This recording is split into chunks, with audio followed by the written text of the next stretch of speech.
Hello everyone, welcome. आज हम micro economics का मॉक टेस्ट 7th करेंगे। हम इस चैनल पर डेली शाम को 5 बजे यूजीसी नेट इकोनॉमिक्स से रिलेटेड वीडियोस अपलोड करते हैं।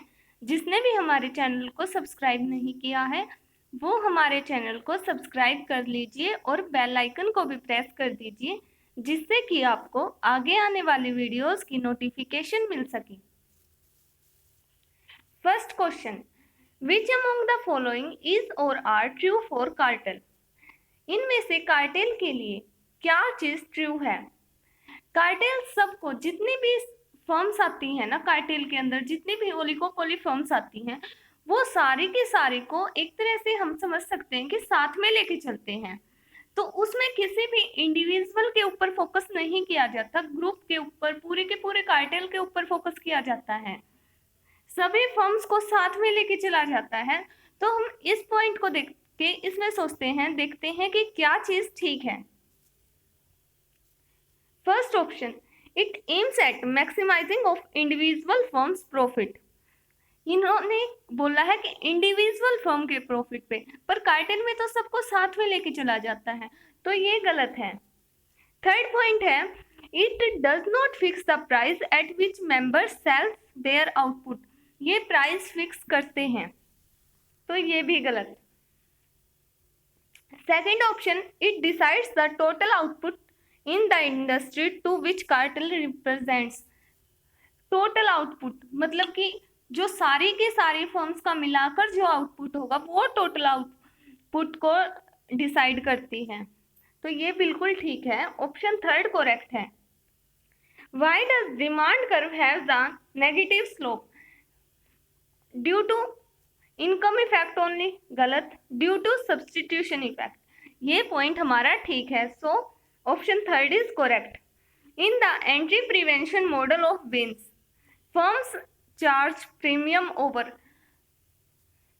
फर्म किसके ऊपर प्रीमियम चार्ज करती है? First, long period competitive price, second short period competitive price, और third lowest average cost. Firm charge करती है premium long period competitive price के ऊपर। हमारा ऑप्शन फर्स्ट करेक्ट है। The slope of production possibility curve is. Production possibility curve का slope क्या है? First option, marginal rate of exchange, second marginal rate of substitution. Marginal rate of substitution तो IC curve का, indifference curve का slope होता है। Average rate of transformation या फिर मार्जिनल रेट ऑफ ट्रांसफॉर्मेशन।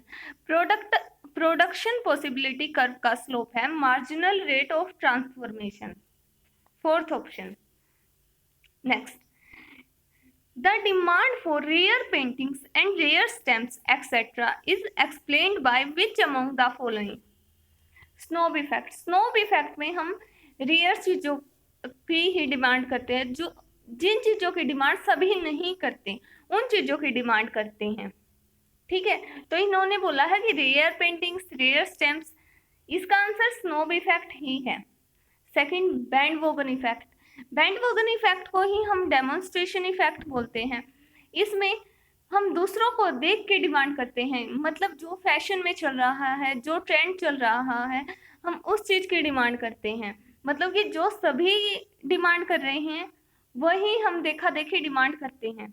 और Veblen effect, Veblen effect related है इस चीज से कि जब हम ये सोचते हैं कि ज्यादा महंगी चीज होगी तो वो ज्यादा अच्छी होगी, जिसके ऊपर ज्यादा रुपए खर्च कर दिए वो ज्यादा अच्छी, सस्ती चीज बेकार चीज।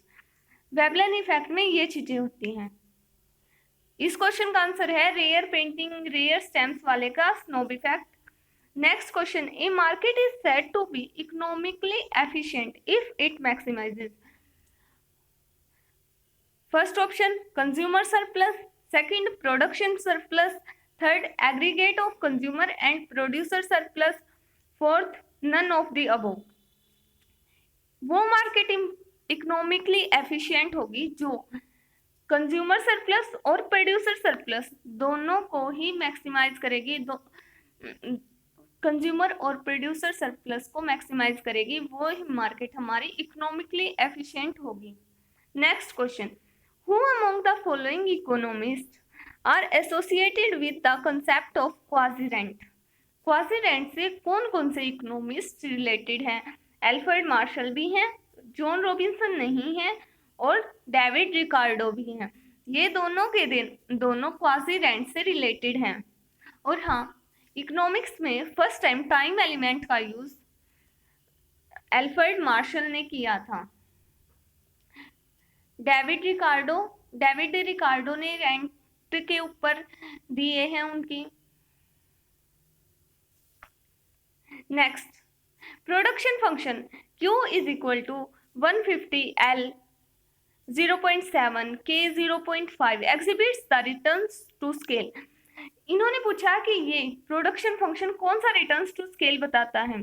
कांस्टेंट रिटर्न्स टू स्केल जब होगा जब आउटपुट इलास्टिसिटी ऑफ लेबर और आउटपुट इलास्टिसिटी ऑफ कैपिटल दोनों के दोनों 1 के इक्वल होंगे।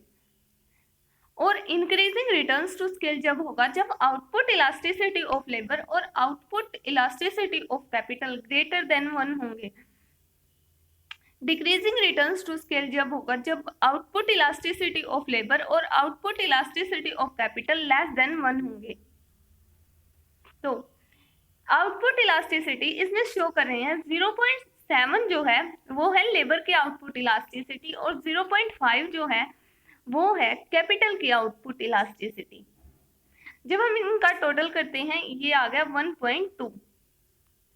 तो जो 1.2 है ये 1 से बड़ा है, फिर 1 से बड़ा होने के कारण जो इन रिटर्न्स टू स्केल है, रिटर्न्स टू स्केल हमारा होगा increasing returns to scale. Next question, last question आज का, Who among the following is not associated with the compensation principle of welfare economics? Welfare economics के कंपनसेशन प्रिंसिपल से इनमें से कौन रिलेटेड नहीं है? पैरेटो नहीं है, पैरेटो ऑप्टिमैलिटी थ्योरम दी है, पैरेटो इससे रिलेटेड नहीं है। कार्लो और हिक्स और सिटोविस्की इससे रिलेटेड हैं। कार्डोर और हिक्स ने कंपनसेशन क्राइटेरिया दिया है, सिटोविस्की ने डबल कंपनसेशन क्राइटेरिया दिया है। So thank you very much, that's all for today. Keep learning, keep studying.